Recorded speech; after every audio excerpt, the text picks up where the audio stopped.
पवित्रीकरण करते हैं हम,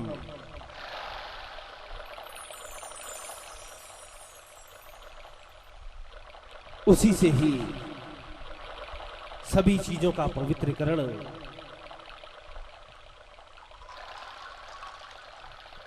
गंगा पावन और पवित्र है। कल किसी ने एक प्रश्न किया था मुझसे, बोलो श्यामा श्याम भगवान की, राधा रमण भगवान की।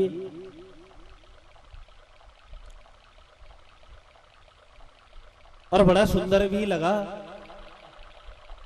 वैसे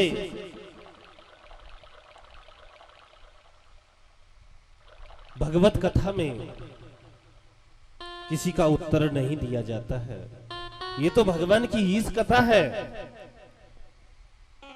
ये तो जो भी वाणी गुणानुकथने श्रवणो कथायाम, जो कुछ भी मिल जाए और वो आपने श्रवण कर लिया, एक्सेप्ट कर लिया, वही आपके लिए पवित्र है और वही आपके लिए सब कुछ है। लेकिन उन्होंने गंगा जी के बारे में यही पूछा कि महाराज जब ग्रहण लगता है तो कहते गंगा जल दूषित हो जाता है, गंगा जल दूषित हो जाता है।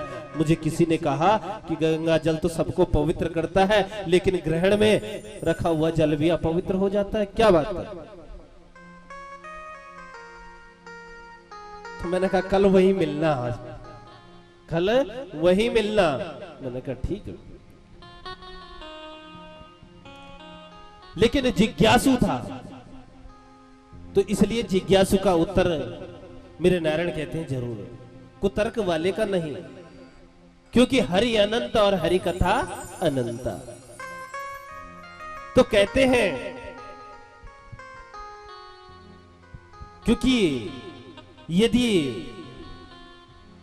गंगा जल है, गंगा जल को आपने वर्षों तक भी रखा, एकमात्र जल ऐसा गंगा जल ही है जो कभी अपवित्र नहीं होता। वो सबको पवित्र करता है, यहाँ तक कि उसमें किसी भी प्रकार के कोई कीड़े मकोड़े कुछ भी नहीं लगते, पवित्र रहता है। लेकिन ग्रहण का दोष वो इसीलिए कि एक व्याख्यान आपके समक्ष रखता हूं, आप स्वयं समझना, लेकिन ध्यानपूर्वक। आप स्नान करने हरिद्वार गए, आप स्वयं गंगा जी स्नान करने स्वयं गए, अपने ठाकुर जी को ले गए धर्मशाला में, आपने कमरा लिया और प्रातः काल उठकर और गंगा स्नान के लिए चल पड़े। गंगा स्नान के लिए जैसे ही गए, आपने स्नान किया, स्नान करते करते जैसे कपड़े पहने तो सामने एक दृश्य दिखता आपको कि एक सुअर नहा रहा है, यानी जल से निकल रहा है, जल से निकल कर जा रहा है। और फिर भी आपने डुबकी लगाई, आपके मन में किसी भी प्रकार का कोई विचलित नहीं हुआ। आप उससे कह रहे हो कि कोई बात नहीं, लेकिन आपने कहा कि मेरी धर्मशाला में कमरे में मेरे ठाकुर जी हैं और मैं जल लेकर जाऊं स्नान कराने, थोड़ा मैं भी गंगा जल लेकर जाऊं, कमरे को भी पवित्र करूं, कुछ जो सामान मेरा कपड़े लगते हैं उनको भी छींटा लगा दो, छींटा लागे नीर का कष्ट कटे शरीर का, छींटा लगे पानी का कष्ट हटे प्राणी का, तो छींटा लगा दो। सो ऐसे ही धर्मशाला में आए आप और आपने जल लिया लोटे में, जल लिया लोटे में, और जैसे ही जल लेकर आए आपने धर्मशाला का ताला खोलने को तैयार, अपने रूम का लोटा नीचे रखा, इतने में पीछे से कुत्ता आया और जूठा कर कर चला गया। आपका हृदय एकदम विदीर्ण हो गया। यार हर की पौड़ी फिर जाना पड़ेगा, 1 किलोमीटर तो यहां से वैसे ही है हर की पौड़ी, अब क्या? सो मन, तो अब आप ही बताओ, आप उस जल से स्नान कराओगे अपने ठाकुर जी को? कराओगे? नहीं। तो वही बात है, क्यों नहीं कराओगे? जब उसमें से सुअर निकला तो तब, और अब कह रहे हो कि नहीं करवाएंगे। तो कहने का एक ही तात्पर्य है, क्या कि जब सुवन निकला तो वो किससे निकला? नदी से, जो क्या है? अथाह जल, जिसकी कोई था नहीं है, वो सबको पार लगाती है। वो सबको, वो तो सबको मुक्त करने वाली है, सबको पार लगाती है। यानी वो स्वयं परमपिता परमेश्वर है। और ये जो जल है वो अंश था, वो प्रभु थे, तो ये उसी अंश के अवतार, क्या? अंशी। एक चीज में आपने रखा, किसी लोटे में, तो क्या? एक अंशी, एक मात्रा में उसकी एक मात्रा निश्चित हो गई, उसकी मात्रा निश्चित हो गई। तो एक मात्रा में रखी हुई वस्तु क्या हो जाती है? दूषित हो जाती है। और नहीं तो गंगा जल कभी पवित्र, कभी अपवित्र नहीं होता, वो तो हमेशा पवित्र का पवित्र ही रहता है। सिर्फ ये विचार किया जाता है। और इस विचार में भी ये कहा, यदि कुसा की छाया आप रख दो, कुसा रख दो, तो भी अपवित्र नहीं माना जाता, सिर्फ अंशी, उसी में दोष निकलते हैं। तो ये तो गंगा पतित पावनी है, सबको पवित्र करने वाली है। बोले श्यामा श्याम भगवान की।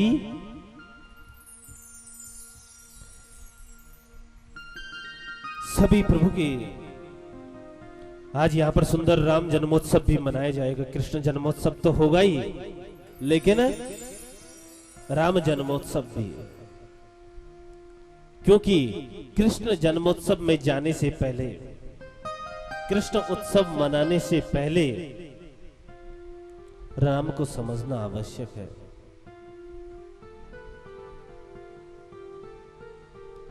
राम जन्मोत्सव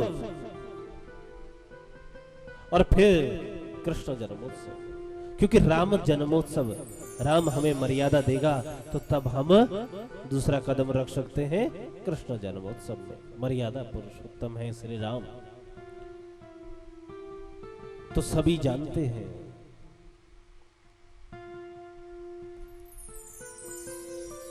कुछ बिंदुओं पर विशेष प्रकाश दे रहा हूं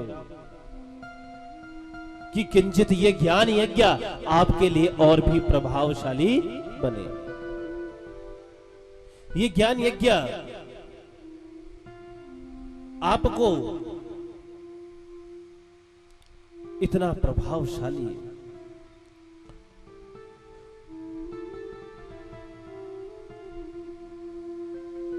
कि आपको आगे कभी भी कहीं भी कथा श्रवण करने के लिए जाओ तो एकदम जल्दी से समझ में आ जाए।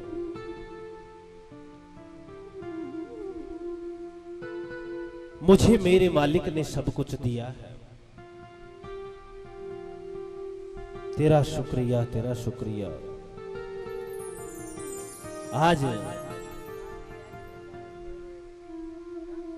बड़ी प्रसन्नता का विषय है। हम सबके लिए बड़भागी है जो कृष्ण जन्मोत्सव में हम सबकी उपस्थिति है। इससे बड़भागी क्या होंगे हम?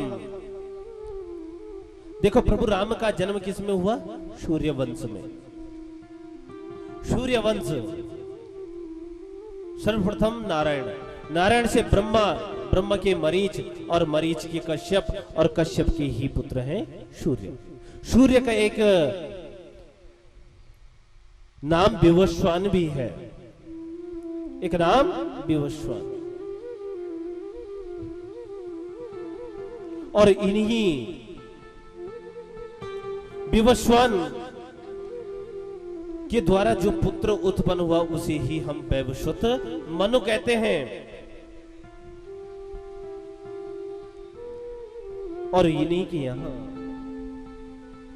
एक च्यवन ऋषि हुए हैं बाद में। एक समय की बात है, च्यवन ऋषि भजन कर रहे थे और भजन करते करते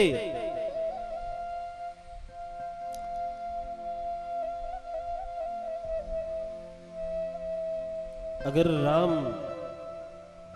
चारों भैया तैयार हो गए हों, इन्हें जल्दी से तैयार करवाओ।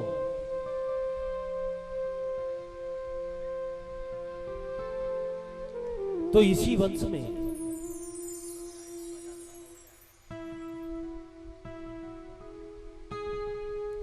च्यवन ऋषि जब भजन कर रहे थे, तो भजन करते करते मानो आंखों में सिर्फ 2 गड्ढे दिखाई दे रहे हैं। शरीर ऐसा सूख गया मानो दीमक लगी हो। बिल्कुल दीमक लगी हो। अब तो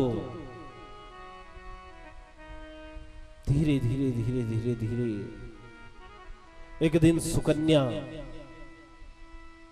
आई और बाल चपलता वश एक तिनका लिया और ऋषि की आंखों में चुभो दिया। पता ही नहीं चला। सो ऋषि अंधे हो गए। अब न चाहते हुए भी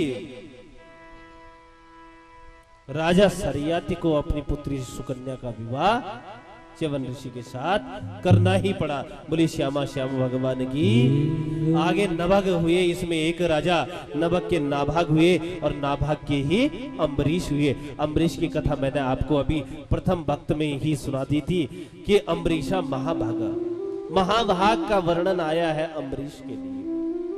एकादशी व्रत रखते थे महाभाग। भक्तन की भाव भरी बेनती जब की तो सुदर्शन ले गए। सुदर्शन को भेजा ठाकुर जी ने स्वयं कि जाओ, और मेरे भक्त को कौन परेशान कर रहा है। तो फिर तो जो बंसी वाले के भक्तों को परेशान करता ना, तो फिर उसे भगवान वही घुमा देते फिर सुदर्शन की तरह यत्र तत्र चारों तरफ।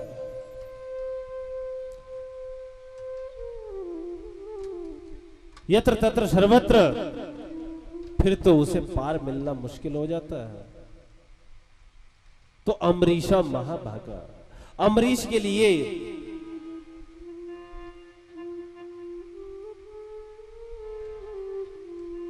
महाभाग का प्रयोग किया गया है।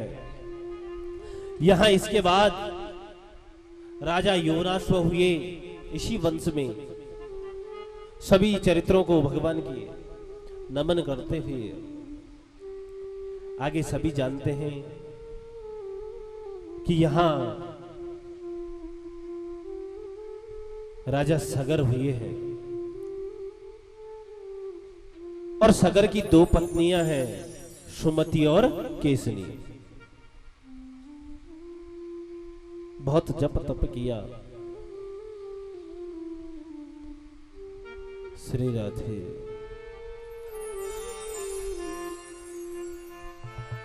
बोली राधा रमण भगवान की जय। मेरे कन्हैया तो पहले ही पहुंच गए भैया। अभी तो राम जी को आना था, कन्हैया देख लो। बोलो बंसी वारे की जय। श्यामा श्याम भगवान की जय।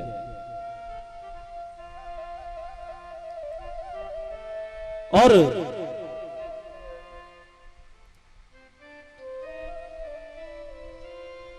राजा सगर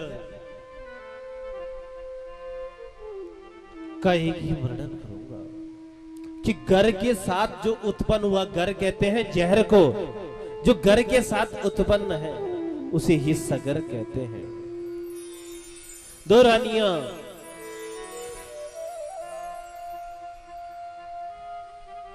एक का एक पुत्र अश्मंजस, और केसनी ने एक मांसपिंड को जन्म दिया। ईर्षावश 60,000 टुकड़े उसके कर दिए।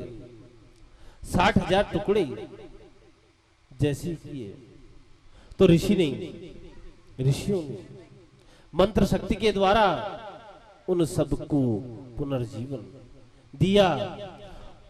राजा सागर एक बार यज्ञ कर रहे थे और यज्ञ में क्या होता है, इंद्र का आसन डोलता है हमेशा।